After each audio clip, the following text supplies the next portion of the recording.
saja sudah deg-degan. Jangan-jangan beliau curhat tentang tema yang tadi kita bahas.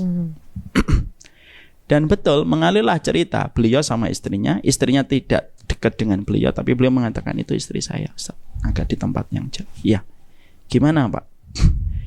Dia lalu berkata tentang masalah zina. Saya dulu sama istri saya sebelum menikah saya berzina.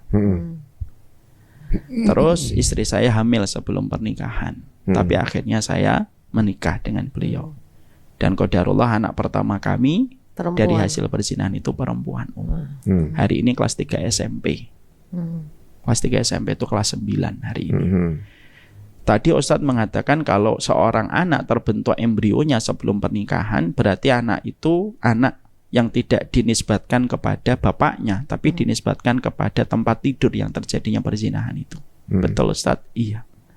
Dan antum mengatakan kalau anak yang terbentuk embrionya sebelum pernikahan, berarti nanti dia tidak bisa ketika nikah nggak bisa diwakilkan kepada bapaknya karena bapaknya bukan wali yang syah. Sebagian pendapat fikih yang paling kuat semacam itu.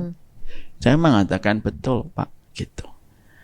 Terus beliau berkata, anak saya perempuan Ustadz, dan nanti kalau dia menikah saya tidak bisa menikahkan. Saya berkata, kalau saya yang punya hukum Pak, mungkin saya akan berbelas kasih sama Bapak, tapi kan hukum bukan milik saya. Dan nanti yang menikahkan bukan Bapak, tapi wali hakim. Saya sudah tobat, saya tahu karena Bapak ini saya kenal familiar. Kalau beliau sedang ngaji itu selalu di soft depan. Tapi tobatnya Bapak insya Allah diterima sama Allah, tetapi status anak tetap sama Pak. Beliau menangis, kita kuatkan gitu, kita peluk. Istrinya pakai cadar Mas. Menangis untuk gini. Gitu, di sela-sela isak tangisnya beliau lalu berkata kepada kami saat itu, kalau saya tahu seberat ini urusan zina di sisi Allah dan konsekuensi hukumnya, saya mungkin akan memikirkan 1000 kali sebelum berzina. Ya, itulah ilmu terkadang datangnya terlambat ketika kita tidak merespon secara cepat.